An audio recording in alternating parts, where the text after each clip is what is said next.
আর সামনে যে নিউক্লিয়ার যুদ্ধ হতে যাচ্ছে আল্লাহু আলাম কবে হবে, এবং এটা হইলে যে কি হবে পৃথিবীর অবস্থা আল্লাহই ভালো জানে। এমন নিউক্লিয়ার ওয়েপন্স আছে যেটা আসমানে যদি বিস্ফোরণ ঘটানো হয় তাহলে ওই দেশের সমস্ত ইলেকট্রনিক জিনিসগুলো নষ্ট হয়ে যাবে। বুঝতে পারেন এই কথা? বোম মারতে হবে না পৃথিবীতে, মাটিতে বোমটা মারতে হবে না, আসমানে বিস্ফোরণ করে দিবে, তাতে আপনার পুরো দেশের যত ইলেকট্রনিক ডিভাইস আছে সব ড্যামেজ। এটা এই যুগ। ওই হিরোশিমা নাগাসাকির কথা মনে আছে? কি হয়েছিল ওখানে বলেন? দুইটা বোম ফেলা হয়েছিল, পারমাণবিক বোমা। কে ফেলেছিল?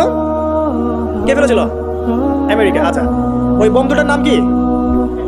হ্যাঁ, এই তো জান, লিটল বয় আর ফ্যাট ম্যান। ওই দুটা বোম পড়ে যে কোটি কোটি মানুষ মারা গেল, এখন পর্যন্ত জাপানের মানুষ তার তেজস্ক্রিয়তায় ভোগে। এখনকার পারমাণবিক ওয়েপন্সগুলো তার চেয়ে অনেক অনেক অনেক বেশি শক্তিশালী, হাজার লক্ষ গুণ বেশি শক্তিশালী হতে পারে। রাশিয়ার কাছে এমন সুপারসনিক মিসাইলস আছে, নিউক্লিয়ার মিসাইলস, যেগুলো শব্দের গতিবেগের চাইতেও 10 গুণ বেশি যেতে পারে। শব্দের গতিবেগ কত হার্টস বলো? তোমার সায়েন্সে পড়ো নাই? তো এই শব্দের গতিবেগের চাইতেও 10 গুণ 20 গুণ বেশি যেতে পারবে কি একটা মিসাইল। মানে মিসাইল আবার আকাশ প্রতিরক্ষা ব্যবস্থা বলে একটা কথা আছে। আকাশ প্রতিরক্ষা ব্যবস্থায় ওই মিসাইলগুলোকে ডিফেন্ড করে দেওয়া যায়, ধ্বংস করে দেওয়া যায় আকাশেই।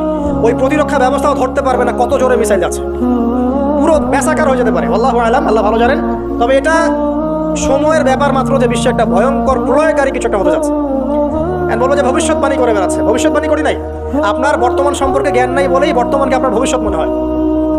বর্তমান সম্পর্কে আপনি অজ্ঞ বলেই বর্তমানের জ্ঞানটাকে আপনার কাছে ভবিষ্যৎ মনে হচ্ছে। বর্তমান সম্পর্কে জ্ঞান অর্জন করেন, দেখবেন সঠিক বুঝতে পারবেন।